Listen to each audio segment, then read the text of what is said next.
Այսօր մեր հյուրն է Արսեն Համբարյանը, բանաստեղծ, գրող, երգահան, երգիչ, շատերը վստահաբար լսել եք նրա երգերը։ Ես երբ որ տարիներ առաջ լսեցի Արսենի երգերը, ինձ համար իսկապես հայկական հնագույն երաժշտության զգացողություն ունեցա։ Թեև դրանք հեղինակային գործեր են, հիմա դուք կլսեք, վստահաբար է թեր, բայց նաև կզգաք, որ դա իսկապես խորություն ունեցող երգ է։ Մենք Արսենի հետ պայմանավորվել ենք եւ նրա երգերից մեկը Տիր երգը ըստ էության մեր Modus Vivendi կենտրոնի հիմնն է։ Արսենը սիրահոժար այդ երգը նվիրել է մեր կենտրոնին։ Դեռ ինչ է իշտում անդադը ոնց որ հիմա կլսեք այդ երգը, ապա Արսենը կա եւ կսկսի ներկայացնել իր մտքերը։ Եթե հիշում եք, մենք 3 առաջ օր ունեցանք մի հանդիպում Գագիկ Գինոսյանի հետ, էլի մշակույթի մասին, ավելի այսպես սպարելի տեսանկյունից, եւ պարոն Համբարյանն էլ կխոսի մշակույթը որպես ազգակերտման գործոն, այդ նույն թեմայով, որտեղ իսկապես մշակույթ եթե եւ հիմնասյուն է եւ գործոն։ Այս տեսահոլովակը նկարահանված է Արևմտյան Հայաստանում փոքր այգում, մեր հեթանոս աստվածների պանթեոնում, որոնցից մեկը, ասենք, Տիրն է։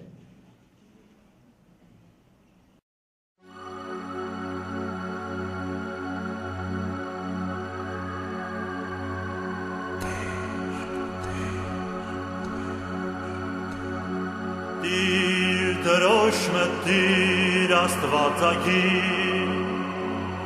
վիրհերը սև, ժայռերը լերկ լույսով ներկիր, տուր օրնանքը տուր ցեղի դմտիր, սրտերը խեղ արցունք ու վերք հույսով սպեղիր, երազներ, երազանքներ, մտքերի խենդ, զգացումին մեր, մարմին անձեր, տուր բեր կրանք հույզեր, բնազ դուսեր, մղումին թև, համարձակ ձև, ուղի անշեր,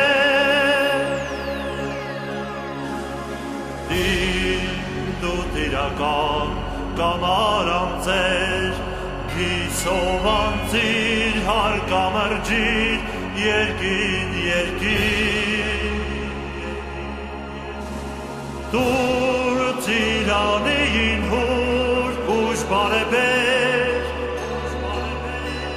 հայոց կարնան, հայքի ծաղկման, հիմներ երկիր, Տեր երազներ, երազանքներ, մտքերի խենդ, զգացումին մեր, մարմին անձեր, տուր բեր կրանք հույզեր, բնազ դուսեր,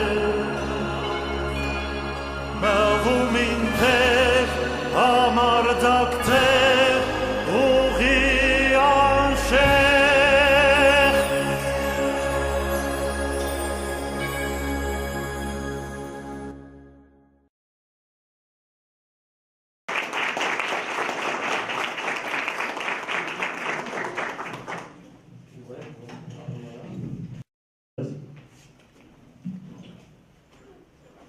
Շատ ուրախ եմ, որ այսօր առիթ ունեմ ձեզ հետ զրուցելու, իմ մտքերը ձեզ հասցնելու և կիսվելու ձեզ հետ դրանց մասին կարծիքներ, լսելու նաև վերջում իհարկե նաև հարցեր կլինեն, որոնց եթե կարողանամ կպատասխանեմ, եթե ոչ միասին կգտնենք պատասխանը։ Այս տեսահոլովակը նկարահանվել է, ինչպես ասացինք, պատմական Հայաստանի տարածքում, հիմնական մասը նկարանվել էր հենց Նեմրութ լեռան գագաթում, ասեմ, որ բավականին բարդություններ եղան նկարահանման ընթացքում, հետո նկարանումները փրկելու առիթով, բայց Արտակ Մովսյանն էր առաջարկել գաղափարը նկարահանման, իրար հետ գնացինք, իրենց օգնությամբ էլ կարողացանք նկարանումը ինչ-որ չափով փրկել, շատ կարճ ժամանակում, երևի ընդհանուր նկարանումները մի ժամից ավել չի տևել, ու եթե նկատեցիք, վերջում և սկզբում ձեռքսեղմում տեղի ունեցավ, ուրեմն այդ դաջված պատկերը Վահագն Աստվածը Երևանդունյան թագ կրող Անտիոքոս արքային արքայությունն էր օրհնում և նրանց ձեռքսեղմման այդ միջոցին փորձեցի ես ինքս էլ միջամտել որպես ժամանակակից հայ, որպես ձեզանից մեկը և փորձեցի այդ կապը ապահովել անմահ ժամանակների խորքից եկող Աստծո 2000 տարի առաջ գործող հայ արքայի և ժամանակակից հայի ձեռքսեղմումը ապահովել, իհարկե կարող ենք սա ուղղակի խորհրդանիշ որպես ընդունել և Աստված տա, որ նման խորհրդանիշները ի բարօրություն մեր ազգի ընթանան։ Բայց հիմա վերադառնանք կյանք և սկսենք այսօրվա մասին, չնայած իմ այսօրվա ելույթը ավելի շատ լինելու է վաղնջական ժամանակներից սկսելով մինչև այսօր կհասնեմ։ Սկզբից մի փոքր ներկայացնեմ ինձ որպես գրող, ուրեմն 4 գրքի, ավելի ճիշտ 3 գրքի հեղինակ եմ և մի հեքիաթաշարի, առաջի գիրքս կոչվում էր Հաղթականջ, դա չափածո պիես էր, չափածո թատերգություն, նվիրված Հայքի հաղթանակի, Հայկ Նահապետի հաղթանակին, դե 4500-ամյակ պայմանականորեն ասած, որտեղ տարբեր կարծիքներ կան, բայց 4500-ամյակին նվիրված 2004 թվին է այդ գիրքը լույս տեսել, հետո Մարդանոց թատերգությունների ժողովածուն լույս տեսավ, որտեղ թատերական պատմվածքներ և թատերգություններ էին, հետո դա 2008 թվին էր, 2011 թվականին ուրեմն լույս տեսավ հեքիաթաշարս, որ կոչվում էր «Բա հետո», ձեզանից ոմանք լսած կլինեն այդ մասին, որտեղ այդտեղ ես փորձել եմ շարունակություններ գրել Հովհաննես Թումանյանի որոշ հեքիաթների, որոնց ավարտի հետ փոքրուց այնքան համաձայն չէի, հետո հասկացա, որ Հովհաննես Թումանյանը ճշգրտորեն ախտորոշել է մեր ազգի, մեր հանրության բացերը և ոչ թե ճշգրտորեն, այլ բացարձակ ճշգրտությամբ ախտորոշել է և մնում էր մենք միայն այդ դասեր քաղենք և ինքներս մեզ ինքնաբուժումով գոնե կարողանայինք մեր այդ բացերից ձերբազատվել, բուժվել, բայց քանի որ շարժ տեղի չի ունենում ոչ միայն Թումանյանից հետո, այլ նույնիսկ Մովսես Խորենացու ողբից հետո, համարյա 2000 տարի առաջ գրած, դեռ շարժում տեղի չի ունենում դեպի դրականը, այսինքն մենք մեր սխալներից էլ դեռ դասեր չենք քաղում, դրա համար ես որոշեցի ամեն դեպքում ինքս շարունակել հեքիաթները և հասցնել այնպիսի հանգրվանի, որ երեխաները կարդալուց կարողանան նաև լուծումներ գտնել, չգիտեմ ինչքանով էր ճիշտ այդ անել, ինչքանով սխալ, բայց իմ մեջ մտել էր, որ պիտի անեի, արեցի։ Եթե անըտ լինի, կծանոթանաք այդ հեքիաթներին, հեքիաթները շատ եմ գրել, բայց 6-ն են տպագրվել, Ձախորդ Փանոս, ուրեմն Կիկոս, Քաջնազար, Խելոքն ու հիմարը, Անխելք մարդը և Բարեկենդանը, դրանց երկրորդ մասերն եմ գրել, անդրադարձել եմ այն հեքիաթներին, օրինակի համար ասենք Խելոքն ու հիմարը, այդ հեքիաթի վերջում ստացվում է այնպես, որ խելոք է համարվում այն մարդը, ով իր եղբորը հարստահարեց, և հիմար է համարվում այն, ով իր եղբորը վստահեց։ Եվ ես արդեն երկրորդ մասի մեջ այնպիսի լուծում եմ տվել, որպեսզի ճանաչենք, թե իրականում որն է հիմար և որն է խելոք։ Բացի դրանից հեքիաթներում բերել եմ հայրենասեր և խելոք արքայի կերպարներ, որ կարդացողները կարող են ասել նման բան հիմնականում չի լինում, բայց ես ուզում եմ երեխաները այսօր կարդան այն արքաների մասին, ովքեր հայրենասեր են, ովքեր հայրենատեր են, ինչպես Արա Պապյանն է շեշտում անընդհատ ու անհրաժեշտորեն շեշտում, ովքեր հայրենատիրության զգացողություն ունեն, այսինքն փոքրուց երեխան պիտի ծանոթանա արքայի այն կերպարին, որ կարող է վաղը ինքը դառնալ, չես իմանա այսօր 6 տարեկան երեխան վաղը ով է դառնալու, թող ինքը ճիշտ արքաների, ճիշտ նախարարների, ճիշտ նախագահների կերպարով սնվի ու մեծանա, նաև ճիշտ, թեկուզ մի քիչ ուտոպիստական կերպար լինի դա։ Վերջի գիրքս, որ տպագրել եմ, առակներ է կոչվում, այստեղ առակներ են ու նոր առակներ են, իմ գրած առակներն են, սրանցից մի քանի բան այսօր իմ դուստրը կընթերցի, որը նույնպես դալեջում է, Լուսինե Համբարյանը, Լուսինե ջանատոտքի կանի կերպերն Ես կխոսեմ, կպատմեմ երգերի մասին ու կերգեմ, հետո ինքը առակները կկարդա, ես մի քիչ կհանգստանամ այդ ընթացքում, որպեսզի կարողանամ ավելի լավ ներկայացնել ձեզ երգերը։ Իսկ երգերի շարքը երգեր շատ եմ գրել, էլի 200-ից ավելի երգերի հեղինակ եմ արդեն, դրանցից մի տասնյակ, երևի մի քիչ ավել գրել եմ զոհված ազատամարտիկների խոսքերով, այդ թվում Աղվան Մինասյան, Թաթուլ Կրպեյան, էլի կան, մի խոսքով հիմա կարող է շփոթվեմ դրա համար, և նվիրված նրանց երգեր, օրինակ Մոնթեյին նվիրված երգ ունեմ, Ազգազյանին, Մոնթեյին նվիրված երգը այսօր կերգեմ, որովհետև Դավիթը խնդրեց, որպեսզի երգեմ այդ երգը, ընթացքում կերգեմ Դավիթը։ Նժդեհին, Անդրանիկին նվիրված նոր երգեր, մի խոսքով այդ ընթացքում կզգամ ոնց է գնում ծրագիրը, ըստ դրա կորոշենք, թե որ երգերը ձեզ ներկայացնեմ։ Իսկ ուզում եմ սկսել մանավանդ, որ տիրը հնչեց, նախ շատ ուրախ եմ, որ տիրը դառնալու է Modus Vivendi հիմներքը, որովհետև այն գործը, որ կատարում է այս կազմակերպությունը, համահունչ է այդտեղ հնչող տեքստին, հայոց գարնան հայքի ծաղկման հիմներ երգիր։ Ես համոզված եմ, որ այն ուղին, որ առաջարկում է պարոն Պապյանը, այդ հայքի եմ ասում, որովհետև ապագայում է այդ հայքը, բայց լինելու է այդ հայքի գարնան ծաղկման ուղի է իմ կարծիքով ու լինելու է դա։ Վաղ թե ուշ լինելու է, երբեմն ես աշխատում եմ ու ասում եմ, որ սա գուցե ոմանք ասում են, բայց դու չես տեսնի, դա մենք չենք տեսնի, ես շատ ուրախ կլինեմ, եթե մենք այդ հայքի ծաղկումը նույնիսկ տեսնենք 500 տարի հետո, 1000 տարի հետո, բայց գործը պետք է սկսել այսօր ու գործը անընդհատ պետք է անել, առանց մտածելու, թե դու դա կտեսնես, թե չես տեսնի, կարևորը գործը սկսելն է ու ճիշտ հունի վրա դնելն է, նա կգնա իրան։ Հիմա խոսեմ երգերից, առաջին երգերից մեկը, որ գրել եմ, եղել է Վահագնի ծնունդ երգը։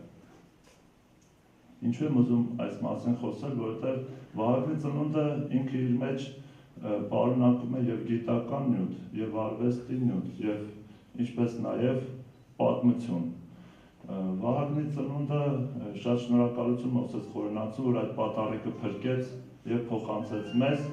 որովհետև սա մեր անձնագրերից մեկն է, հայ ազգի անձնագիր է հանդիսանում Վահագնի ծնունդ,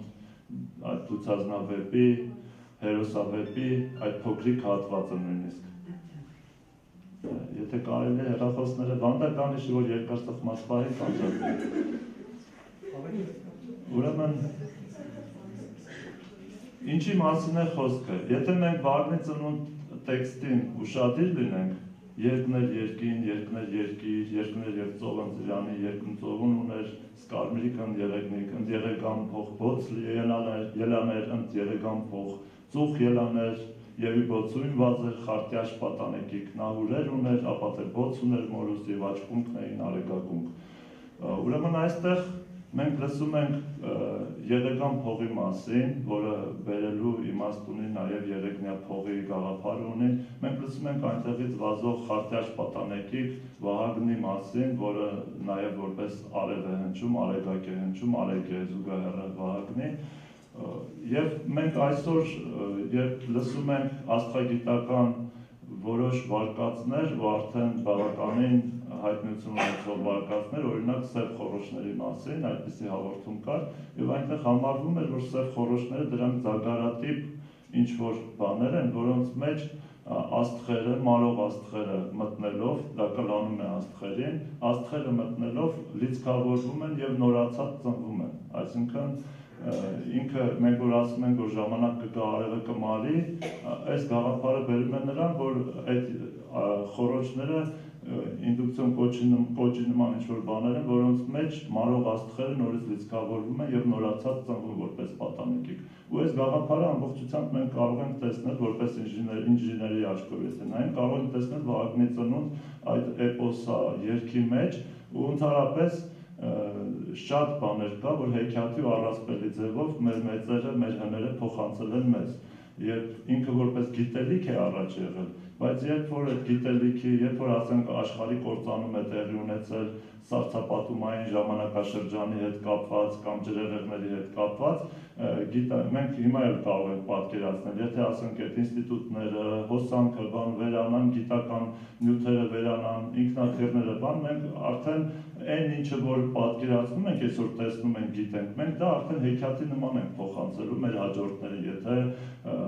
ասենք հաջողությամբ ստացվի, ողջ մնանք, քանի որ մենք այլևս չենք կարող ինքնաթիռ ունենալ, ինքնաթիռը որպես թռչող ինչ-որ հրեշ կարող ենք ներկայացնել մեր երեխաներին։ Ուղղակի նման դեպքեր եղել է Աֆրիկայում, օրինակ այդ հիմիկվա աբորիգեն ցեղերից հարցումներ ա եղել եւ նրանք ինքնաթիռները որպես հրեշներ են ներկայացրել թռչող։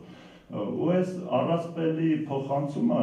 արդեն առասպելը գիտության առասպելային լեզվով փոխանցումը, սա հայտնի բան է եւ շատ հետաքրքիր ապացույցով մեր պատմության մեջ կա։ Կոմիտասի փրկած երգերից Մոկաց Միրզայի, որի մասին կխոսեմ եւ գուցե եւ երգեմ, Կարոս Խաչի մեջ այնպիսի պատմություններ են փոխանցվում մի քիչ առասպելային լեզվով, որոնք նույնպես պետք է իմանալ եւ դասեր քաղել, բայց ուրեմն Վահագնի ծնունդը ինչով է ավելի կարևոր, որ առաջինը դրա մասին խոսեցի։ Բանն այն է, որ եթե իսկապես ճիշտ է, որ այդտեղ կա աստղագիտական գիտելիք ու եթե իսկապես դա այն գիտելիքն է, որը պատմում է սև խոռոչների ու աստղերի մասին, թե ինչպես մարող աստղերը կարող են վերածնվել, դա արդեն գալիս է ապացուցելու, որ մեր ազգը ու այդ գաղափարը առնվազն 13,000 տարի անխզելի շարունակվում է ու փոխանցում։ Այսինքն, եթե ժառապատկերները ինչ-որ ապացույց են բերում գրվածքի պատերին դաջվածքի տեսքով, եթե տաճարները, հնագիտական նյութերը, բանահյուսական նյութերն էլ իրենց ձևով են գալիս ապացուցելու մեր ազգի հնության մասին եւ նաեւ այդ գիտելիքի, մշակութային գիտելիքի վաղնջական լինելու ու անխզելիորեն կրելու առումով։ Իսկ որ մեր ազգը հնարավորություն է ունեցել իր բնորանում վերապրել սառցապատումային շրջանները, դրանց մասին շատ արդեն նյութեր կան, տարբեր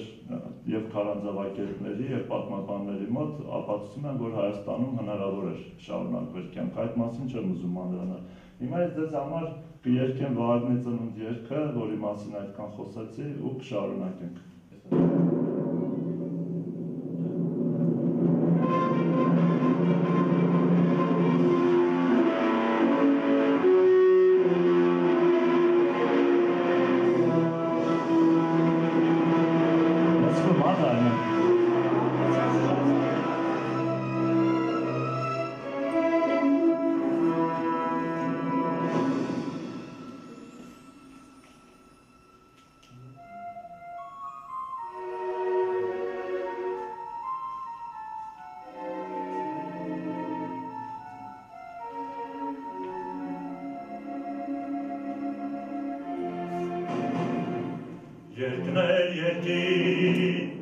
Երկներ երկիր, երկներ և ծոմ ծիրանիր, երկնի ծոմուն ուներ, և ասկամրիկն եղեգնիր, ընդեղեկան փոծուխ ելամեր, ընդեղեկան փոծ ելամեր,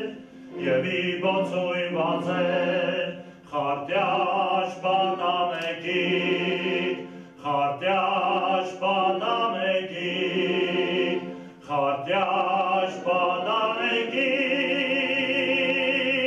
նա հուրեր ուներ, ապա թե բոց ուներ մորուզ, և աչկունքներին արեգակում, նա հուրեր ուներ, ապա թե բոց ուներ մորուզ, և աչկունքներին արեգակում,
սկիզբ ժամանակի, սկիզբ նոր ժամանակի, հայի ժամանակի, նա հաղձիտ ունի, ոգի ուժմիտ ունի կալուն, և ալից սերուն մագնազում, նա հաղձիտ ունի, ոգի ուժմիտ ունի կալուն, և ալից սերուն մագնազում, և ալից սերուն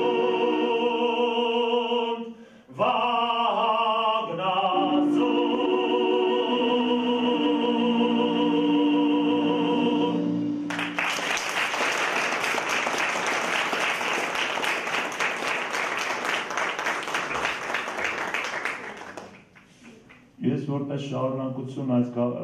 մտքի Վագնի ծնունդին վերաբերող ցանկանում եմ ասել, որ ինչքանով տեղյակ եմ Մովսես Խորենացին ժամանակին այս նյութերը փրկելու երևի ոնց անջատենք։ Հնարավոր չի լինել։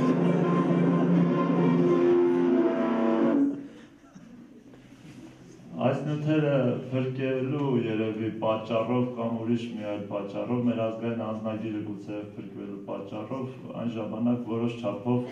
ուրեմն նրան նույնպես ոտնահարել են, կարելի ասել, որովհետև ես ինչքանով տեղյակ եմ նրա մահից հետո անգամ գերեզմանից նրա ոսկորները հանել են եւ գցել ջուրը։ Այդպիսի բաներ է եղել, բայց այսօր էլ մենք երբեմն նկատում ենք նման դեպքեր, իրականում մենք պետք է այս ամեն ինչը դիտենք շարունակելիության մեջ եւ մեր ազգի պատմությունը, մեր ազգային այդ մեր ազգին վեհություն բերող զգացողությունը մենք չպետք է կորցնենք, մենք չպետք է առամարենք դա, քանի որ ես ինքս տեսա, թե ինչպես Արևմտյան Հայաստանում օրինակ Երզնկայում Անահիտի ուրեմն աթոռ կոչվող այդ թուրքերեն Golden Tepe կոչվում ինչ ոսկե բլուր այդ հնավայրում Ալթն Tepe, հա, Golden-ը անգլերենը չէ, նման է, ուրեմն այդտեղ տեսա, թե ինչպես էր թուրք հնագետը, ուրեմն սենց պարծենում, տեսեք, եկեք տեսեք, Եվրոպայում 200 տարի առաջ է եղել ունիտաս, իսկ մեր երկրում դեռ մեր թվարկությունից առաջ 1500 տարի առաջ ուրեմն տանում է ցույց է տալի քարե ունիտաս եւ քարե լվացարան, ուրեմն զուգահեռնակոնք քարից իսկապես շատ նման այսօրվա սարքած, որը ուներ նաեւ ջրահեռացման համակարգ, դա լողավազան կար ջրահեռացման համակարգով, այդ հնավայրում 3 շերտ կար, ուրեմն նախաուրարտական, ուրարտական կոչված, ես այդ բառը չեմ սիրում, բայց ասենք ուրարտական կոչված եւ ետուրարտական շրջանի հնավայրեր եւ այդ թուրքը այդպես պարծենում էր ու համարելով իրենը։ Ուրեմն մենք եթե հրաժարվում ենք այդ ամեն ինչից, նշանակում է ուղղակի մենք ոչ միայն դա նվիրում ենք ուրիշին, այլ ուղղակի մենք ուրիշին նվիրում ենք նաեւ այդտեղի բնիկ կոչվելու իրավունքը, մենք չպետք է հրաժարվենք ոչ մի դեպքում։ Եթե մեզ դա խանգարող բան կա, ուրեմն պետք է դա փոխել կամ ինչ-որ ձևի ձևափոխել, որպեսզի չխանգարի։ Անցնենք առաջ, Մոկաց Միրզան, թեմատիկ առումով շարունակենք, ուրեմն Մոկաց Միրզա, երբ Իսահակյանի հիշողություններում կա այս մասին, Կոմիտասը նամակով երևի գրել է Իսահակյանին, որ նոր է հայտնաբերել այս երգերը, ի նկատի ուներ ուրեմն Մոկաց Միրզան եւ Կարոս Խաչամեն հավանականությամբ, ասում է եւ այս երգերի մեջ ես զգում եմ մեր լեռների ուժը, ասում է այստեղ կա մեր նախաքրիստոնեական ժամանակի հզորությունը, մեր լեռների ուժը, ասում է այս հավանաբար այս երգերով էր Ձենով Օհանը կրթում Սասնա Դավթին։ Տեսեք ինչի մասին է խոսում, ես հիմա քիչ հետո Մոկաց Միրզան կերքեմ եւ երկար խոսելու փոխարեն ուղղակի կասեմ ինչի մասին է, քանի որ այն Մոկաց բարբառով է գրված։ Եվ ինչ ազգակերպ գործ կարող է ինքը լինել, եթե այսօր շատ հնչի եւ բացատրությունը շատ հնչի, քանի որ ուրեմն տեսեք ինչ է կատարվում։ Մոկաց առաջնորդը, որը կոչվում է Մոկաց Միրզա տվյալ դեպքում, շատ հզոր մարդ է եղել, նրան թշնամին չկարողանալով ճնշել, չկարողանալով ուժով ճնշել, դիմում է խաբեության, հրավիրում է նրան իր օդան, իր վրանը, եւ նրան մի բաշրեն, այսինքն մի գլուխ միրգ է հյուրասիրում, դա ամենայն հավանականությամբ ձմերուկ կամ ասում են խնձոր կարող է եղած լինի, բայց դա չի խնդիրը, մի գլուխ միրգ, ուրեմն Պոլոտ Փաշան դանակը դեղում է մեկ երեսից, այսինքն թույնում է մեկ երեսից, կիսում է այդ մի գլուխ միրգը եւ այդ թույնած կողմը տալիս է Մոկաց Միրզային, մյուս կողմը ինքն է ուտում, իբր հյուրասիրելով, եղբայրաբար հյուրասիրելով, եւ այդպես Մոկաց Միրզային սպանում են նենգությամբ, խաբեությամբ։ Եթե մենք մեր պատմության մեջ նայենք, ձեր մեջ պատմաբաններ կլինեն, շատ ավելի շատ օրինակներ կբերեն, բայց սկսենք Պապ Թագավորից եւ ավարտենք վերջի մեր այս Գուրգեն Մարգարյանի դեպքը։ Պապ Թագավորի նկարը։ Այո։ Քանի անգամ ասենք Պապ Թագավորը մենք հասկանում ենք ինչ էր արել, բայց որպես առաջնորդ, որպես թագավոր նա երևի պիտի մի քիչ ավելի զգույշ լիներ, որովհետեւ իշկանել դու ազնիվ լինես, իշկանել արիական զգացողությամբ տոգորված լինես, բայց տվյալ դեպքում քո կյանքի հետ նաև քո երկրի ճակատագիրն է, ու ես համարում եմ, որ եթե Պապ Թագավորը լսած լիներ գուցե Մոկաց Միրզայի դասը, չգիտեմ լսել է թե չէ, եթե այդ երգը լսած լիներ ու բացատրությունը, եւ եթե իրենից հետո էլ արդեն շատ նման դեպքեր են եղել, եթե բոլորը լսեն եւ այսօրվա մեր արդեն ղեկավարները եթե դասերով սովորած ու կրթված լինեն, երբեք թշնամու այդ սիրաշահական քաղցր խաբկանքներին չեն գնա ու երկիրը դժվար իրավիճակների առաջ չեն կանգնացնի։ Ուրեմն Մոկոլոտ Փաշան խաբեց Մոկաց Միրզային, սպանեց նրան, բայց քանի որ ինքը կոչվում է դուցազնավեբ, իմ մտքով անցավ, որ չէր կարող այսպես ավարտվել այս դուցազնավեբը, ոնց կարող է հայ դուցազնավեբը ավարտվել հայ դուցազունի սպանությամբ եւ նրան ուրեմն քարանձավում փակվելով, ինչպես էր փոքր մհերը, բանն այն է, որ ես համարում եմ, որ դա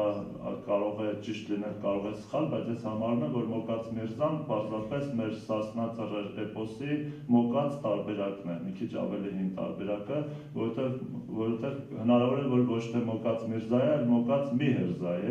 Միհերզան, եւ մանավանդ, որ այնտեղ ունենք մենք մեծ մհեր, փոքր մհեր, ուրեմն երևույթը, այստեղ ունենք Մոկաց Միրզա եւ մեր հեքիաթներում ունենք Պստիկ Միրզա գաղափարը, որ Պստիկ Միրզան, ինչպես եւ փոքր մհերը, գնում է ուրեմն փոքր մհերի մոտ ժամանակի չարխն է դրած, իսկ Պստիկ Միրզան գնում է ժամանակի Աստծո հետ է խոսում։ Շատ հետաքրքիր զուգորդումներ կան, որ այդ ինձ համար մի քիչ զուգահեռը հավանական է համարում, բայց այդ մասին չի որ ուզում եմ խոսել, այլ հենց Մոկաց Միրզա գաղափարի մասին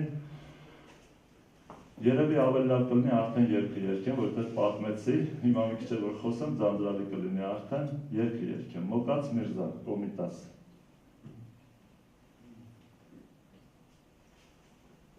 Ջուրս բրծանին կբերենք,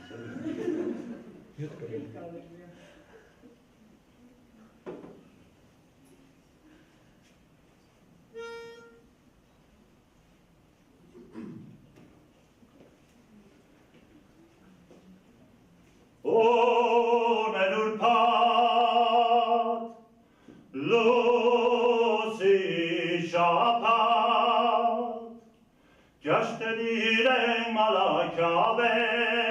Թղթիկ մեկավ ջզրու կաղքեն, արին բերին մալակյավեն, տվինի ձեր Մոկաց Միրզեն, հազար ափսոս,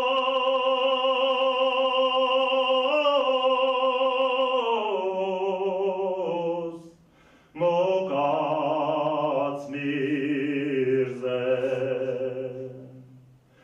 խեչը տեսներ կոլոտ Փաշեն, բաժներ կոլոտ բրջամերկեն, կանչեց Մոկաց Միրզեն տարավ յուրոդեն, բեմուրատ կեներ, կոլոտ Փաշեն,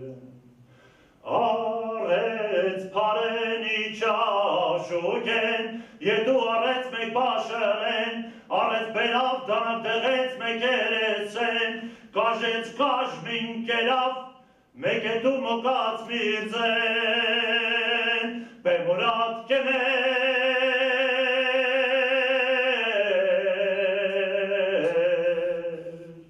կոլոտ Փաշեն, Եկանք հասանք չուր խմբուդարեն, բարով հասանք չուր խմբուդարեն, տեսանք ժուր նաշը ներքուց բերեն, հազար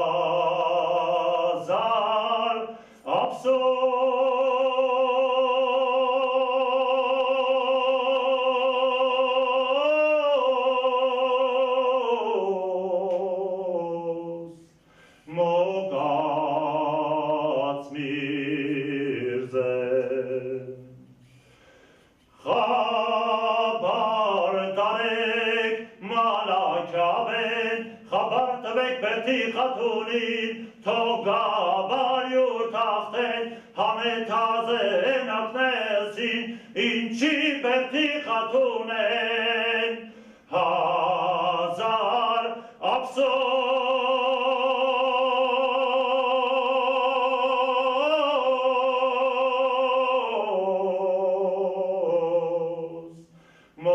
մոգաց Միրզեն, եկան ժողվան մոգացիկ, եկան մոտ մոգաց Միրզեն, տարան դրին մեջ պողերուն, դուրն էլ բացին հարավ կամուն, կացեք բարով,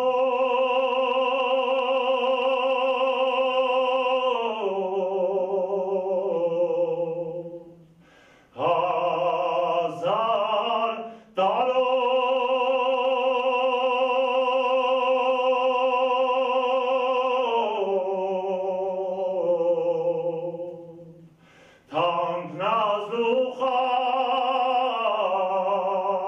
թանկնազլուխան, թող տաներ կան, կացեք բարով հազար տան։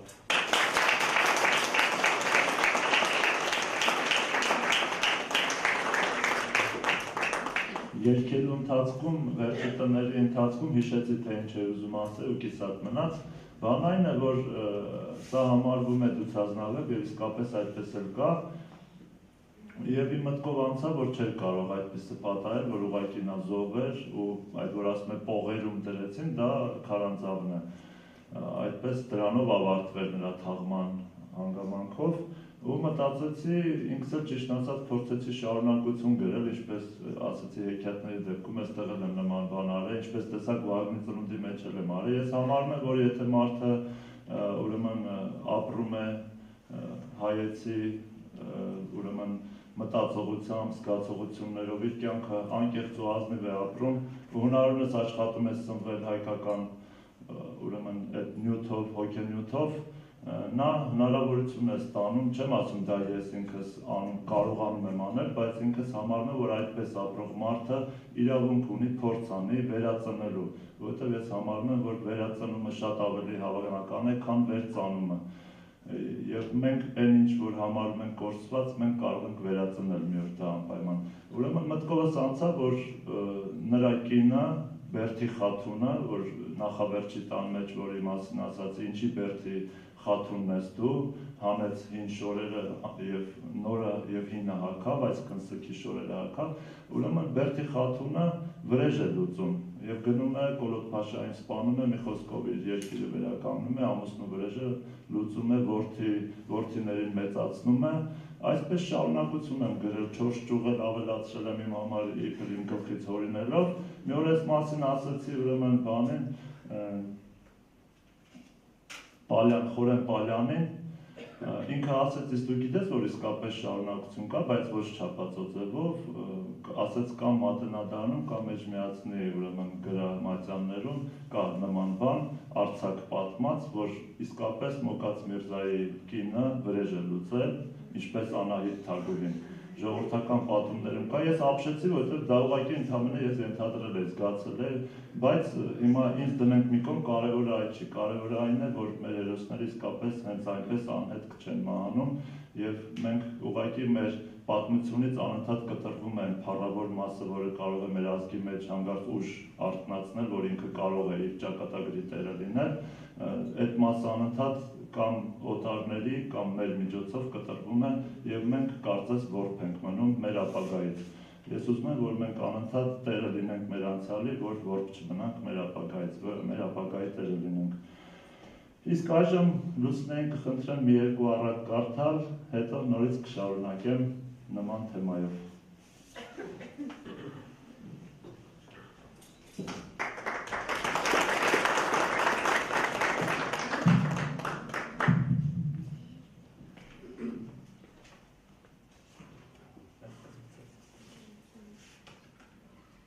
Հենց սկզբից սկսեմ առակների գրքի, ինչպես ասաց հայրիկս, մարդն ու արարիչը, առակների գիրքը սկսվում է այս առակով։ Մի օր մարդն արարչին ասաց. Եթե ես չլինեի, քեզ ով պիտի տեսներ, ճանաչեր եւ աստվածացներ։ Արարիչը նայեց մարդուն եւ ասաց. Ինչ լավ է, որ ստեղծելիս մյուս կենդանիների բերանն էլ լեզու չեմ դրել։ Շնացողները։ Շունը անհանգիստ աշխարհի ճակատագրով հարցրեց արարչին. Արարիչ, մարդիկ գնալով ավելի ու ավելի շատ են շնանում, գուցե արդեն մեզնից էլ շատ, այսպես որ գնա ուր կհասնի։ Արարիչը քմծիծաղելով պատասխանեց շանը. Դուք ինչ ունեք անհանգստանալու, մարդիկ թող մտածեն, որ իրենք պակասում են, իսկ դուք շատանում։ Էշն ու ավտոմեքենան։ Ավտոմեքենան հարցրեց էշին. Լսիր, մարդիկ ամեն օր ավտոմեքենայից են օգտվում, բայց մեր մասին առակ չեն գրում, մինչդեռ ձեր մասին ինչքան ուզես։ Ինչից է, որ ձեզ դեռ ավելի շատ են սիրում ու գնահատում, քան մեզ։ Էշն էլ պատասխանեց. Որովհետև դուք որպես տեղափոխման միջոց գուցե եւ անհամեմատ ավելի հարմար եք, բայց կյանքում առաջ գնալու համար մարդիկ դեռ ստիպված են մեզ նմանվել։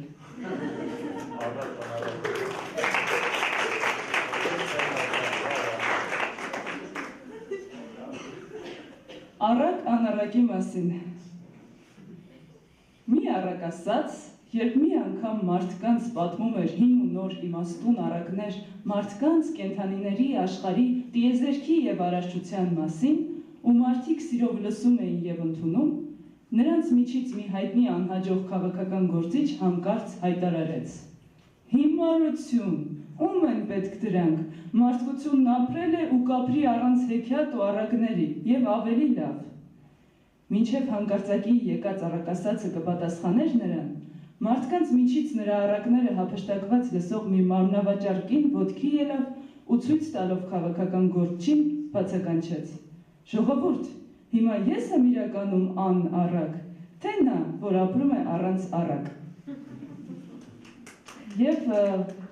սերմնացանն ու վաճառականը։ Մի վաճառական Արարատի երկրից, երբ հայրենիքում ցրտաշունչ ու խորը ձմեռ էր, որոշում է ընտանիքով ժամանակավորչվել իրենք ինչ թե շատ ծանոթ մի տաք երկիր։ Գնում է սերմնացանի մոտ, մի բուր տարբեր կանաչիների սերմեր վերցնում եւ դուռ լուսամուտ կողպում կին երեխաներ կահ ու կարասի շալակում ու գնում։ Այդ տակ երկրում մի ոչ մեծ առանձնատուն է վարձում, տեղավորվում են, հարմարվում, տնամերձ փոքրիկ հողամասում էլ սերմերը ցանում։ Առաջին բերքը համարյա ճիշտ հայրենական կանաչու պես է լինում։ Երկրորդ բերքը կորցնում է հոտը, երրորդը համը, չորրորդը տեսքը, իսկ հետո կանաչուտեղն ուղղակի խոտ է աճում։ Բայց դե այս ընթացքում վաճառականն ու իր կինը, տեսնելով, որ այս երկրում ձմեռներ չեն լինում, որոշում են վերջնական տնավորվել։ Վաճառականը միայնակ գալիս է հայրենիք, որ տուն տեղը ծախի ու վերադառնա ընտանիքի մոտ, բայց մինչ այդ գնում է այն նույն սերմնացանի մոտ եւ բողոքելով նախկին սերմից ուրիշ ավելի որակյալ սերմ պահանջում։ Սերմնացանի հարցին, թե ինչն էր վատ այն սերմի, վաճառականը պատմում է կանաչու պատմությունը։ Սերմնացանն էլ պատասխանում է. Օտար միջավայրում ժամանակի ընթացքում նույն կերպ խոտանվելով խոտանալու են նաև քո սերունդները, եւ դու այն ժամանակ կնայես նրանց, ձեռքդ կդնես խղճիդ ու կորոշես, արդյոք սերմն ու սերմնացանն էին մեղավոր դրանում, թե սերմերն անխնա այս ու այն կողմ շախտվողը։ Վաճառականը գլուխը կախում է, սերմնացանից վերցրած մի բուռ նոր սերմը հայրենի հողամասում ցանում, եւ գնում ընտանիքի ետևից։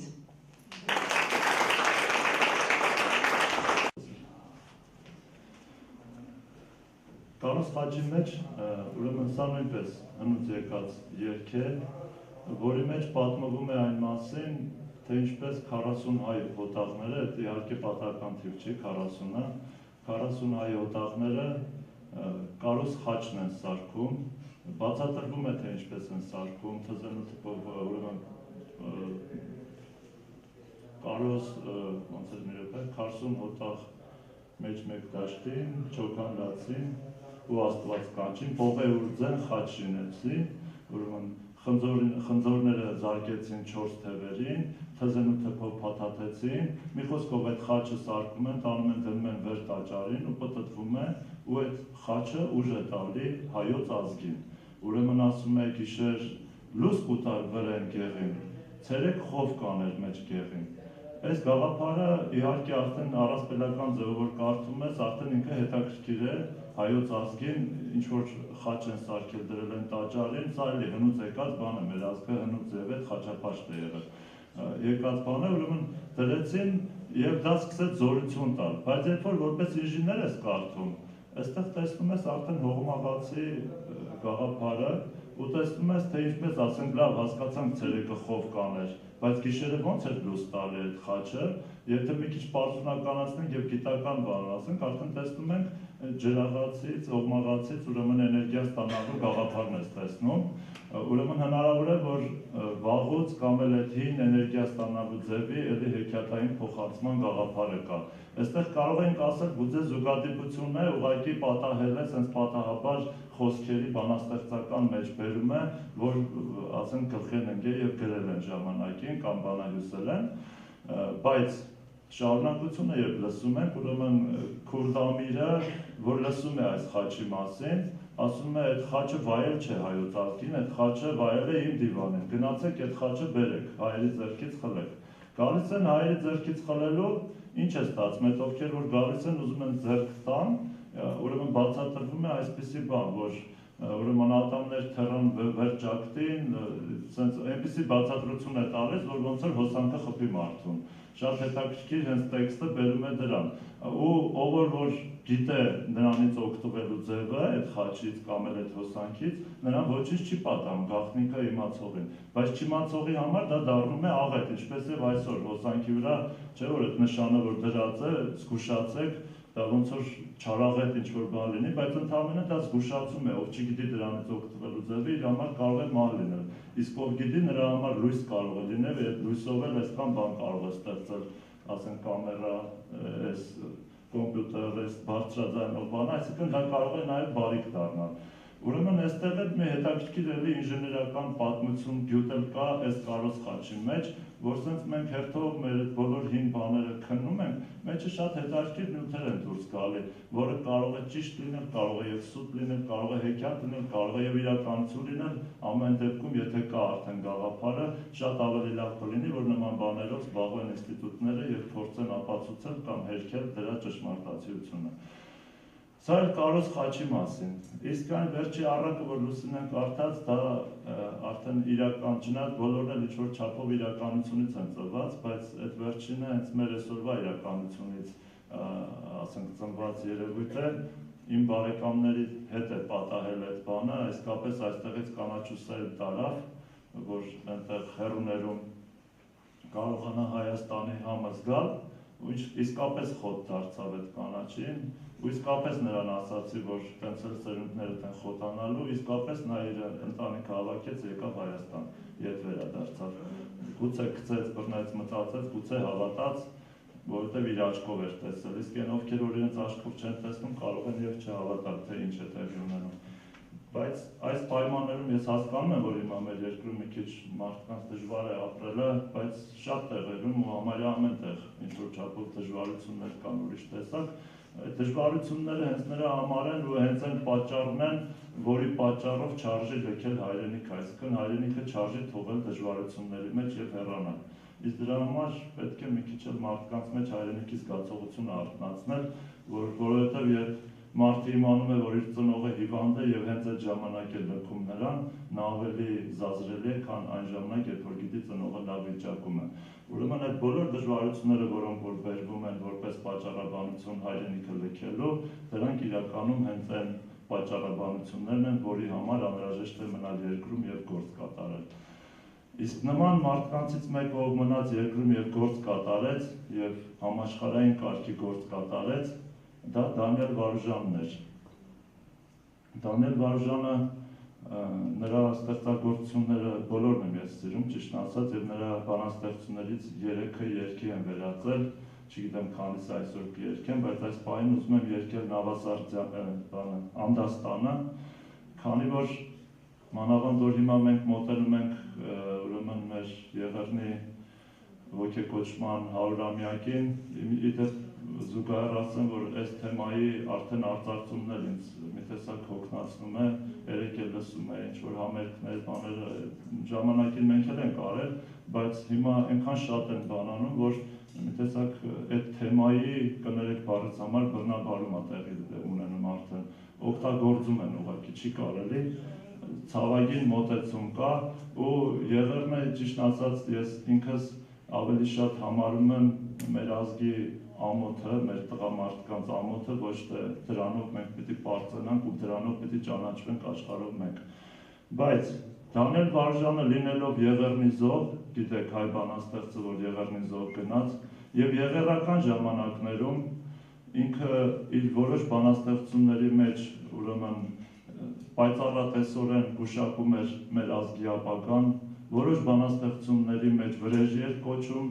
իսկ իր վերջի բանաստեղծություններից մեկը, որ Անդաստանն էր,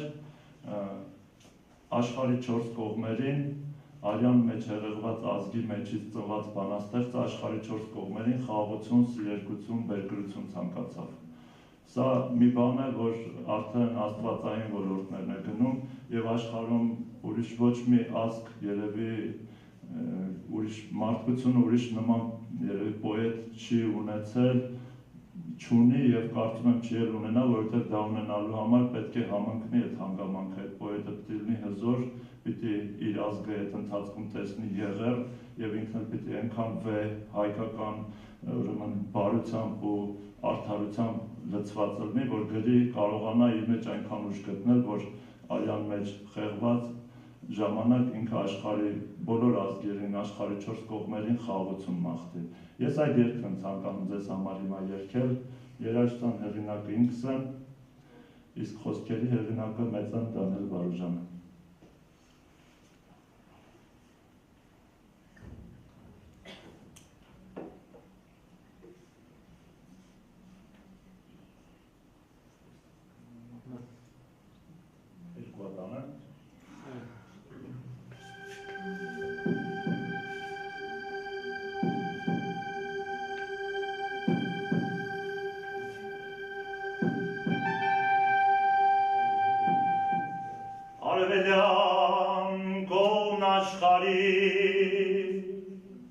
Խաղաղություն թողլա,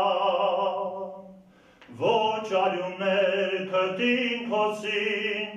լայն երակին մեջակոսին, ու երբ հնչե կոչնակն ամեն գյուղակի, օրներգություն թողլա, ու երբ հնչե կոչնակն ամեն գյուղակի,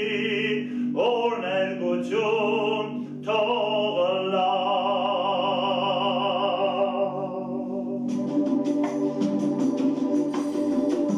Արևմտյան կողմ աշխարհի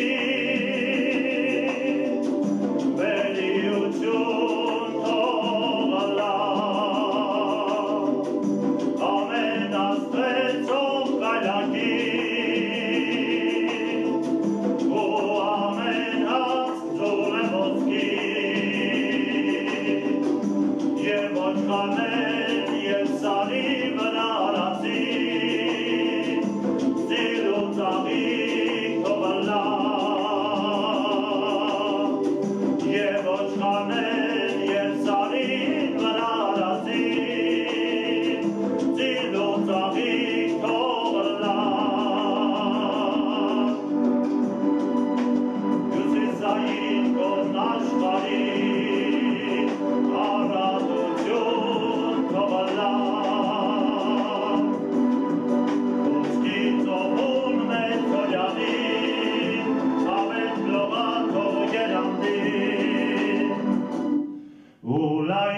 աղուներուն երբ բացվին, բեր կրություն թողլա, ու լայն ամբարն աղուներուն երբ բացվին, բեր կրություն թողլա, հարավային կողմն աշխարհի պտղաբերում թողլա, ծաղկի մեղրը փեթակներում, հորդի գինին բաժակներում, ու երբ թխեն հարսերը հացը բարի, սիրելգություն թողլա, ու երբ թխեն հարսերը հացը բարի, սիրելգություն թողլա, ու երբ թխեն հարսերը հացը բարի, սիրելգություն թողլա։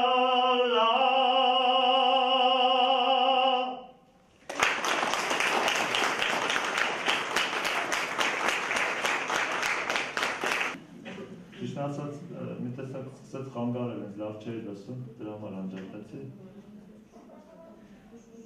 Ես քանի որ ուրեմն ազատամարտիկների թեմային անդրադառնամ եւ կերկեմ Նժդեին նվիրված իմ գրած երգը եւ կերկեմ Մոնթեին նվիրված իմ գրած երգը։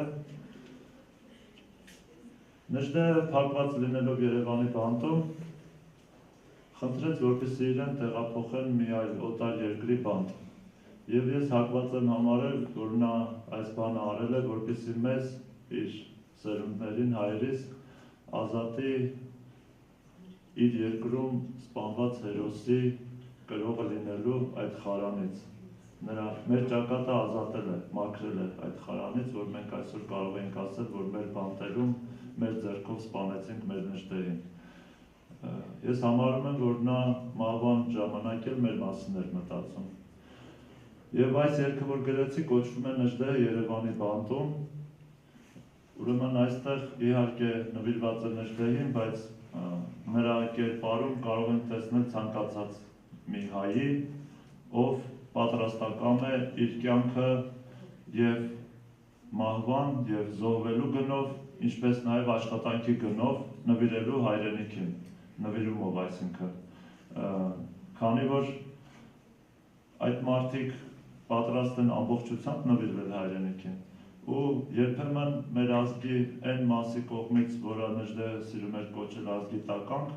այդ մասի կողմից խոչընդոտներ են հարուցվում իրեն ու խանգարում են, ինչպես Նժդեին այն ժամանակին շատ դեպքերում խանգարում։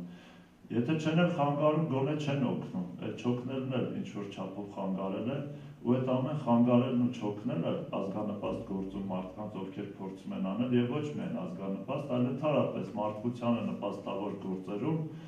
իսկ նպաստավոր գործ մարդկության համար կատարում է նույնիսկ, ասենք, հասարակ մի հյուսունը, հասարակ մի բանվորը, հավաքարարը, գիտնականը, հասարակ երգիչը, հասարակ գրողը,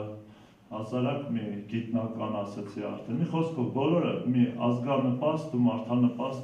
գործ են կատարում, որ այդ գործում ուղղակի այդ իրականություն դարձնելու հարցում մենք փորձենք իրենց օգտակար լինել, եթե չենք օգնում, նորից եմ կրկնում չխանգարենք գոնե, որովհետև այդ ցանկացած մի խանգարող երևույթով մենք նրանց սպանում ենք։ Սպանելը չի լինում միայն դանակով, զենքով, այլ սպանելը լինում է, երբ մարդը չի հասցնում իր գործը կատարել, ավարտին հասցնել կամ այնքան չի հասցնում նվիրել իրեն, ինչքան որ ցանկանում է։ Մի խոսքով, երգը կոչվում է Նժդեը Երևանի բանտում, սիրով այդ երգը հիմա ձեզ համար կկատարեմ։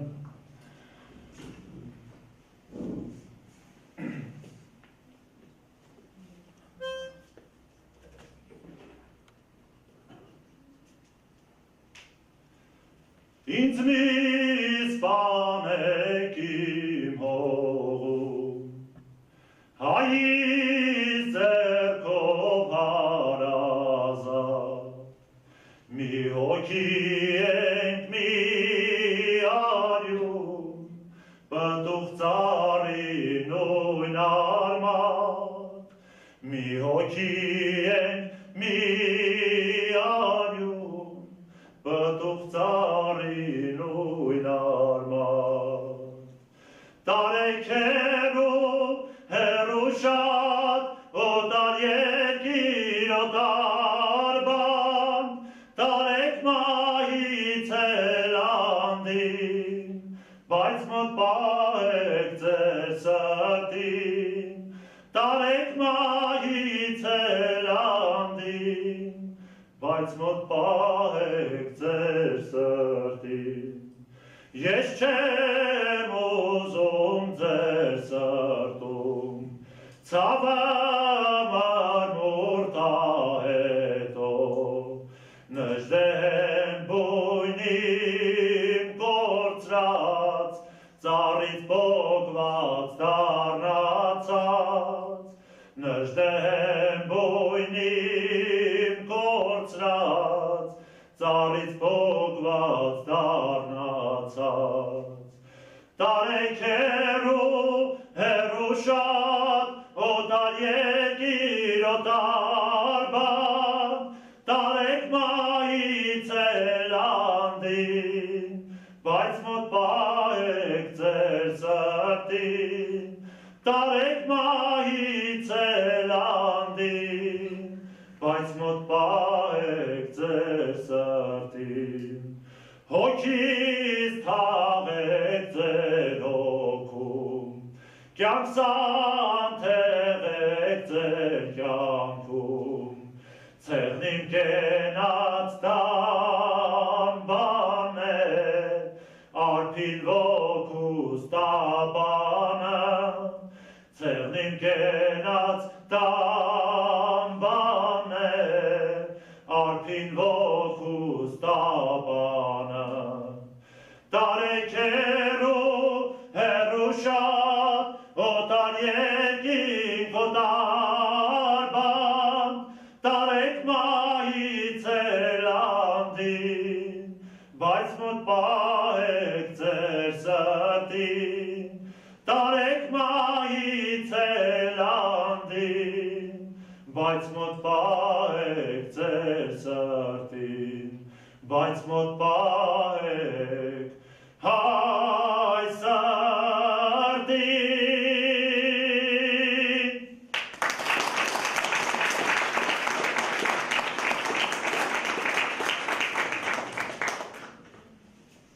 Լուսնե ջան, երևի մի երկու առակել կարդաս, մինչև հաջորդ երկի բառերի հիշեմ։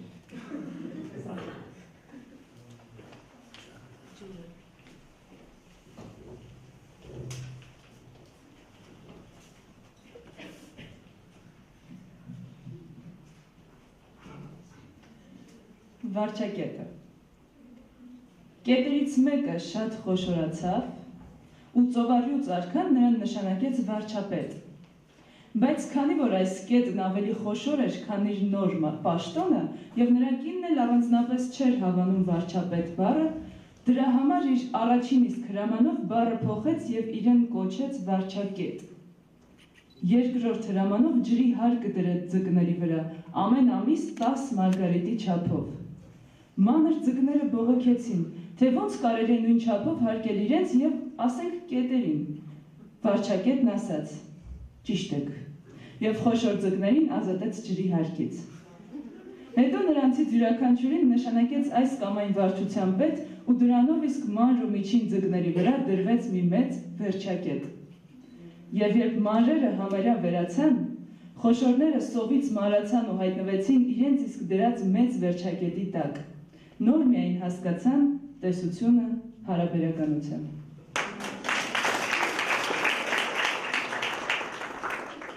Խաչն ու խաչվածը։ Երբ Խաչալին իր տարած խաչի վրա խաչեցին, նա հարցրեց իր խաչին. Իմ բեռն էր ծանր, թե քոնը հիմա։ Խաչն էլ ասաց. առաքելությունը բեռ չէ, որ ծանր ու թեթե վարվի։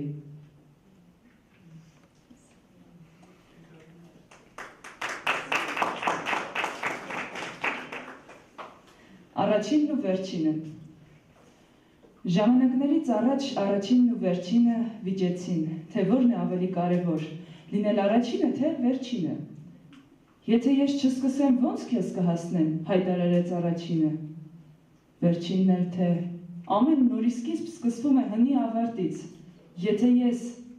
եւ այսպես բյուրաբյուր տարի շարունակվեց այս սին իմաստ վեճը, ու նրանք այդպես էլ չհասկացան եւ ժամանակներից հետո էլ դեռ չեն հասկանա, որ իրենց մեջ կարևորը եթեն է։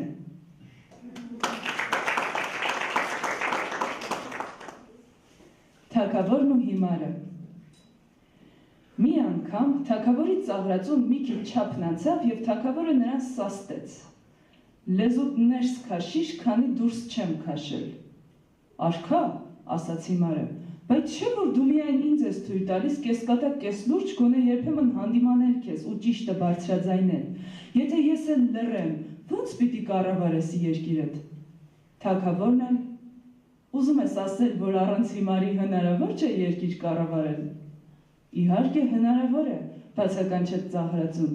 բայց առանց հիմարի, ոչ թե առանց ճշմարտության։ Եվ վերջինը թագավորն ու նախագահը։ Մի երկրի նախագահ հարցրեց հարևան երկրի թագավորին. «Էդ հիմարիդ ինչու ես պահում, չէ որ ծաղրում է քեզ»։ Թագավորն էլ պատասխանեց. «Ես ճիշտը լսելու կարիք ունեմ»։ Նա հիմար ձևանալով կարողանում է ճշմարտությունն այնպես ասել, որ շատ չբարկանամ։ Իսկ քեզ ով է ասում ճիշտը, եթե սեփական ծաղրածու չունես։ Ինչի՞ս է պետք հիմարը, պատասխանեց նախագահը։ Իմ երկրում խոսքի ազատություն է։ Յուրաքանչյուր ոք իրավունք ունի ճշմարտությունը երեսիս ասելու։ Ես ես մեկին եմ մի կերպ հանդուրժում, զարմացավ թագավորը, ապա դու ինչպես ես այդքան ընդդիմանում։ Շատ հասարակ, պարզապես հիմարի տեղ եմ դնում ինքսենց ու վերջ։ Հասկացա, այսինքն որտեղ թագավոր չկա, այնտեղ հիմարն է թագավորում։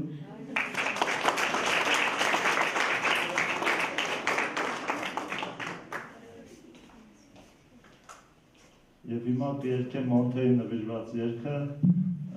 որ պատահականորեն Լուսինեի ընտրած այդ առակները վերջի որ կարդաց, այս երգի մեջ էլ է այդ թեման արծարծվում, թագավորի, բայց արդեն ըստ Մոնթեի կերպարի վերլուծության։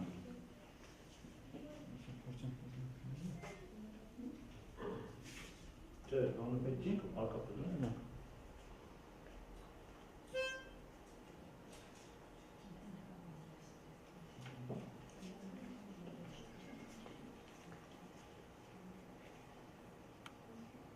Թե ինչու ավոն եկավ այս աշխարհ, մեկնակ իմանալ, մեկ այն ու Աստված, մարմինը հողից, միտքը ջինջախբյուր, հոգին շունչ Աստծո, սիրտը բոցուր, մարմինը հողից, միտքը ջինջախբյուր, հոգին շունչ Աստծո,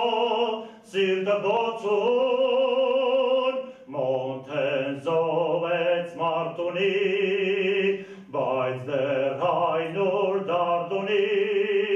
ոգին այնտեղ մարդ ունի, հաղթելու փափագ ունի, հոգին այնտեղ մաչ ունի, հարության խորհուրդ ունի, փառքես փարձես մեր Մոնթեներ, հայոց հողը մինչ արդար արքայի, հուշ ծարավ ունի, ավոն չի քնի, հայ ազգը քանի, կորցրած հող ունի, զենքը քաջերի, պատյան չի դնի, հայ ազգը քանի, կորցրած հող ունի, զենքը քաջերի, պատյան չի դնի, Մոնթեն զովեց մարտունի, բայց դեռ այնուր դարդունի, ոգին այնտեղ մարդ ունի, հաղթելու փափագ ունի, հոգին այնտեղ մաչ ունի, հարության խորհուրդ ունի, փառքես փարձես մեր Մոնթեներ, փառքես փարձես մեր Մոնթեներ, փառքես փարձես մեր Մոնթեներ։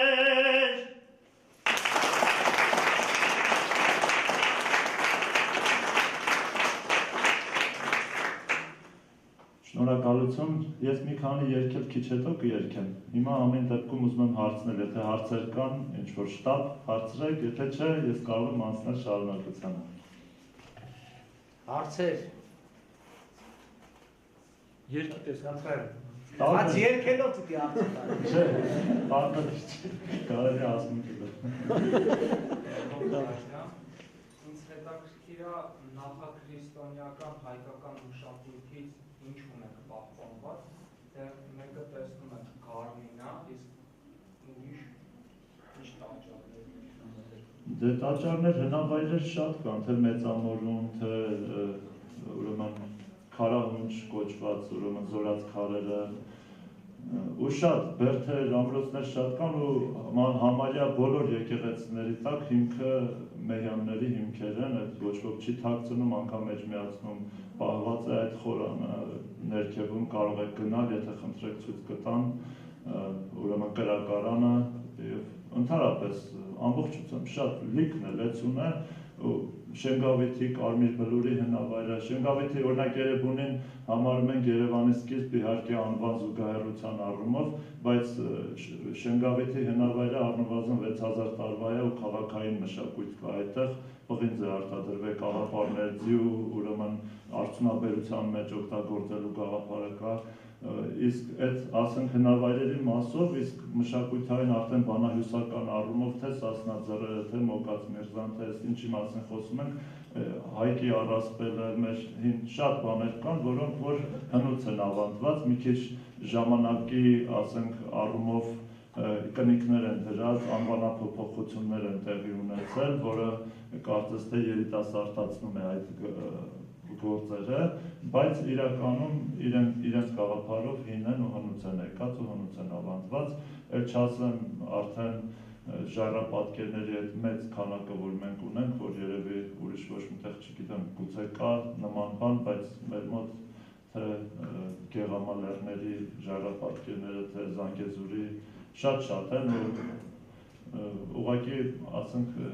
իզուր չի, որ Հայաստանը կոչում են թանգարան բաց երկնքի տակ, որովհետև այդպես է։ Ուղղակի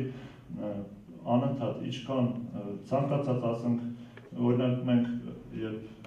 որպես կամավոր շինարարական առումով հենց 90 թվականին ես մեկնել էի Սպիտակաշեն, Պոլիտեխնիկից մենք գնացինք եւ սահմանը ամրապնդելու եւ այնտեղ ուրեմն Հադրութի Սպիտակաշեն գյուղը լքված գյուղ էր, վերականգնեցինք, տներ էին կառուցում,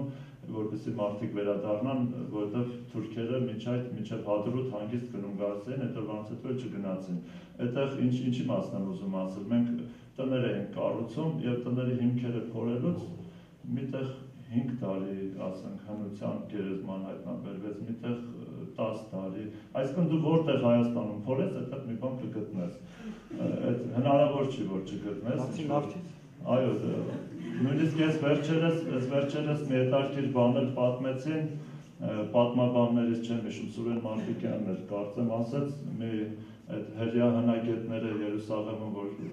նորից բաներ են անում, պեղումներ են կատարում, ասում արդեն հոգնել ենք ձեր հայկական հետքերից, որտեղ փորում ենք իրենց մոտ, հայկական հետքեր ենք հայտնաբերում, այսինքն այդ բանը, որ իրանց մեջ կա, այդ հենց ինձ չի էլի, այնքան շատ է այդ բաները ու այս զուգահեռը, որ բերեցի, մի զուգահեռը հիշեցի Սուրեն Մարտիկյանի պատմած, ասում է ուրեմն մենք շատ ենք սիրում ասել, որ ասենք այդ ազգը կազմակերպված է եւ մենք նրանցից շատ բաներ ենք սովորելու, դեմ չեմ, ունենք ինչ-որ բաներ սովորելու, բայց պարզվում է, որ իրենք էլ ասենք առիթ է եղել է ու գովել են մեր կազմակերպվածությունը, կոնկրետ Սուրեն Մարտիկյանին հանձնարարված է եղել մի տարիներ առաջ, ուրեմն այնտեղից ինչ-որ պաշտոնյա է եկել, գիտնական պաշտոնյա, որին պետք է ուղեկցեր Եղեռնի հուշարձան հենց ապրիլի 24-ին, ու ասում է գնա տարա իրեն, գնացինք, ներքևում ասեց սպասիր, կանգնեմ, նայեց, ասում է, կանգնել էր, նայում էր, թե ոնց են հայերը գալիս, ծաղիկներ գնում, ու անընդհատ հոսքը գնում, տենց բարձանում, մի խոսքով, ամբողջ ճանապարհին ասում է, նայեց, ու ասեց, այսով է կազմակերպում ես ամեն ինչը, ասեցի ինքնաբուխ է, մարդիկ իրենք են կան, ասում է ոնց այս ծաղիկներ իրանք հաշվին են առնում, ասում է հա, իրանք սենց գալիս են, տանում դրում, ասում է հա, ասում է բայց, ասում է դուք ասում եք, որ դուք կազմակերպված չեք, ասում է դուք ինքնակազմակերպված ազգն եք, ասում է, ուղղակի, ասում է մենք հոլոքոստի այդ բանը որ նշում ենք, ուրեմն միջոցներ է տրամադրվում, որպեսզի ասենք ինչ-որ տեղից դու այդ տոմսը գնում են, որ դու գաս այդ տեղը, որտեղ որ չեմ անում, որտեղ հա, ու ասма ծաղիկներ է հատկացվում, գնում է պետությունը, ծաղիկները տալիս ենք այդ մարդկանց, իրանք ընդամենը դնում են ու գնում են նորից հատկացված միջոցների հաշվին, ու դա կոչվում է մեր հայրենասիրությունը, ասենք հայրենասիրական գործը, ու դա կազմակերպվում է ամբողջությամբ, իսկ ձեր մոտ ասма ինքնաբուխ է դա կատարվում։ Մեզ մոտ որ չխանգարեն լավ այդ ինքնակազմակերպվելը կա ու այդ հանգամանքը մենք իսկապես պետք է էլի պիտի իմանանք ու երբեք ասենք մենք ինքներս թերահավատորեն չմոտենանք մեր կարողություններին։ Ձեր հարցին կարծում եմ մասամբ պատասխանեցի։ Չի լսվում կներեք։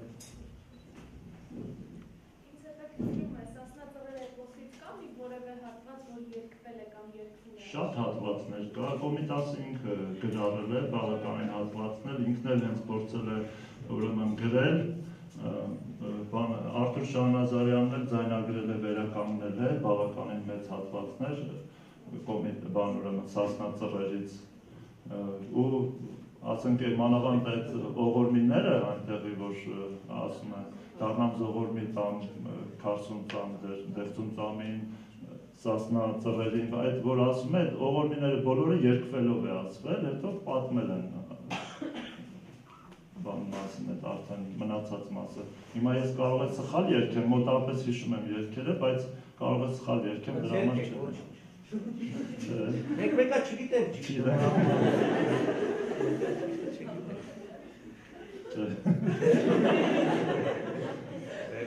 Ես գիտեմ, որ չգիտեմ։ Համեցեք։ Ամենայդեպս, եթե երաժշտությունից ասենք ընդունակ եք գիտեք նոտաներ, ուրեմն Կոմիտասի հատորներում կա գրված այդ, կարող եք գտնել և նայել, եթե ուզում եք, Կոմիտասի հատորներում կա։ Տարեկ Միրզոյան,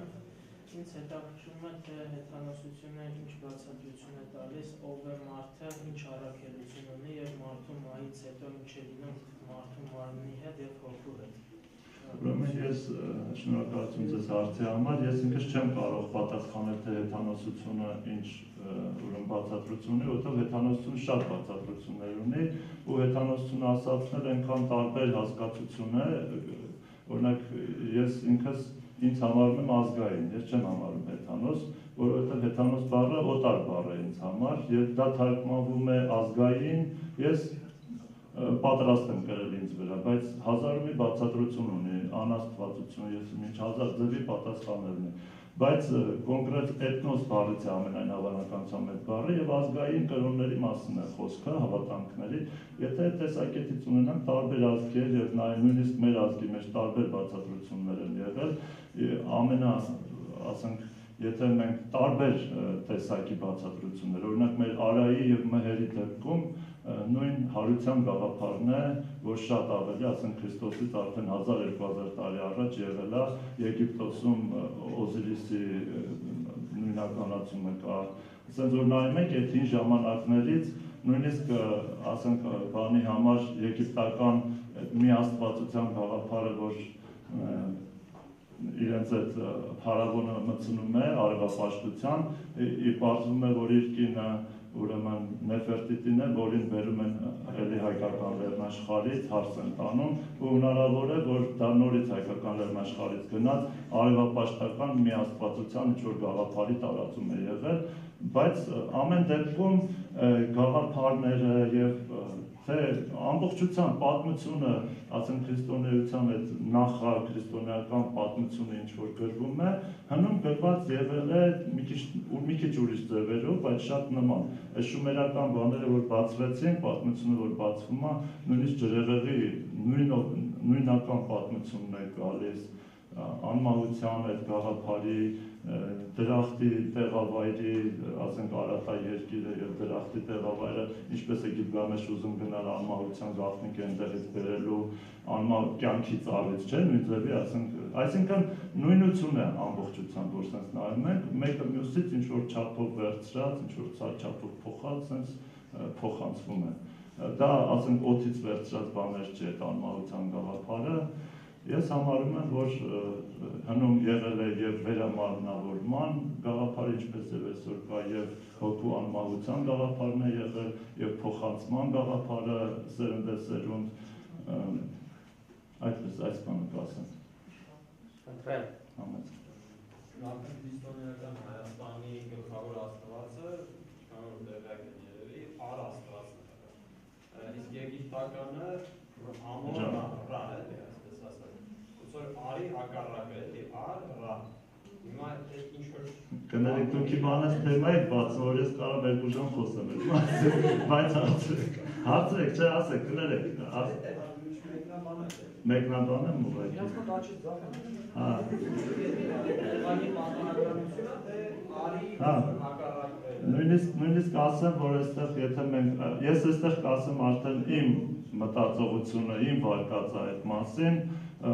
որը որ կարող է սխալ լինել, բայց ինքս քանի որ հենց իմ առաջի գրքի մեջ դրա մասին գրել եմ, դրա համար կասեմ են ինչ որ ես մտածում եմ այդ մասին,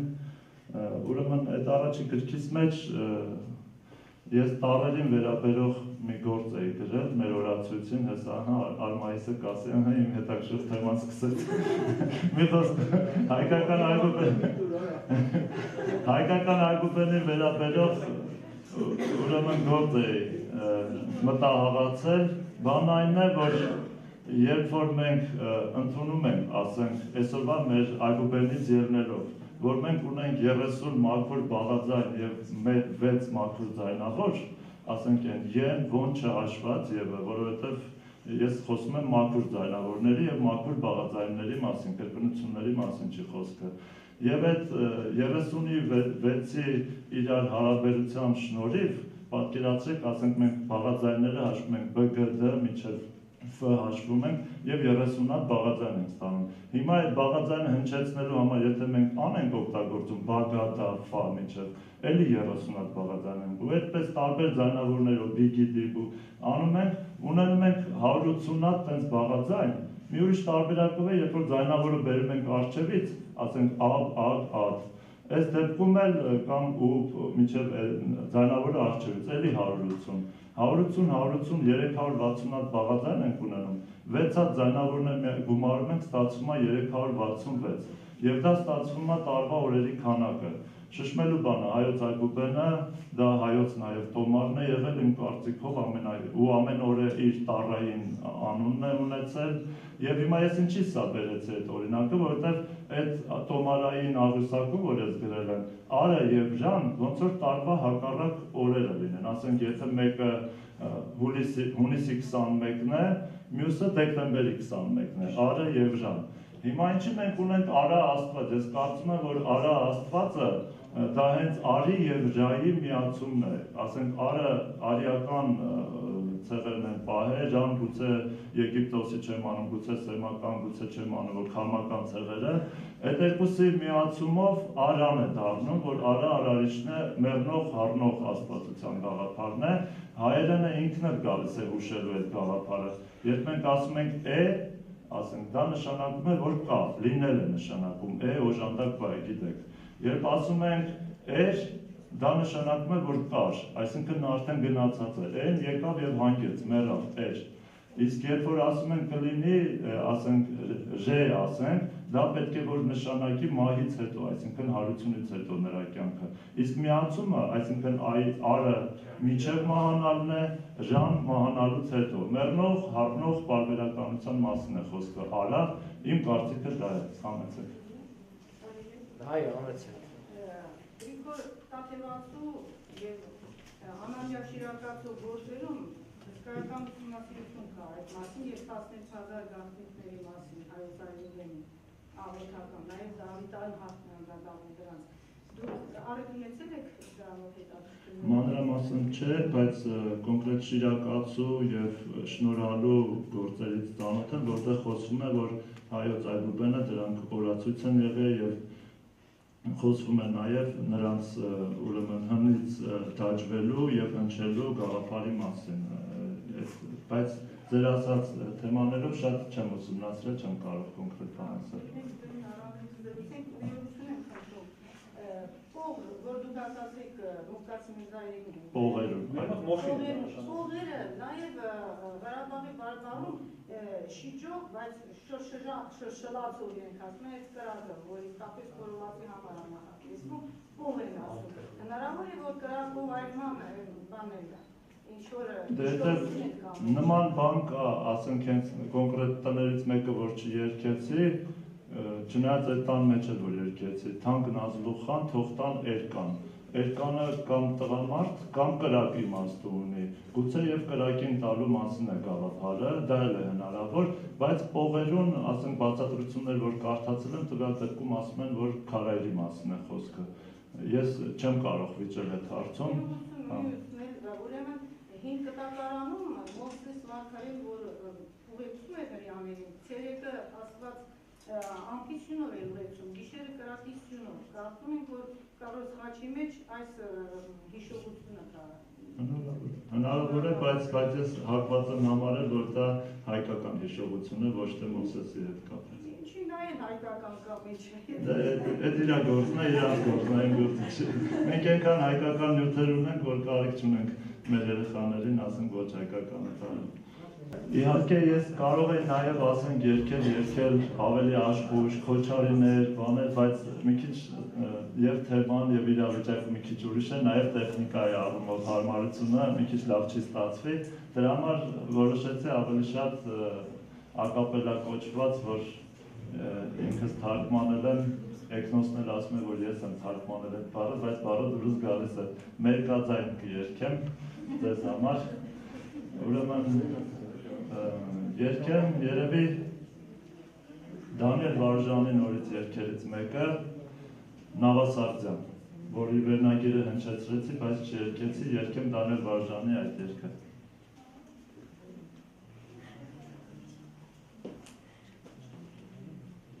Հանճարդ այգյան,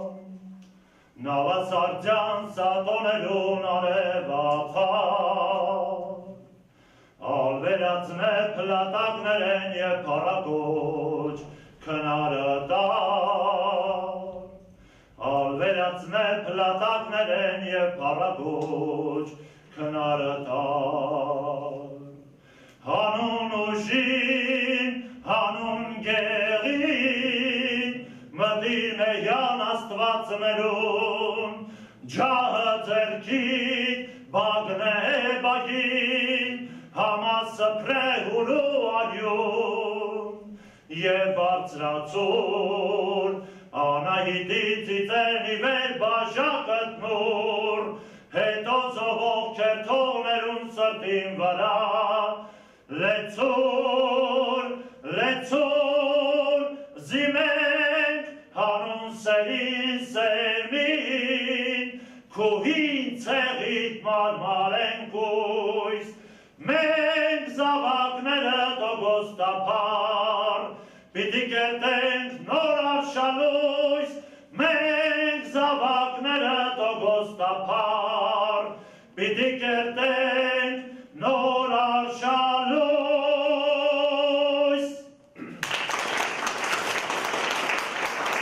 Չերով թվում եմ այդ արշալույսը կերտողների կետացել։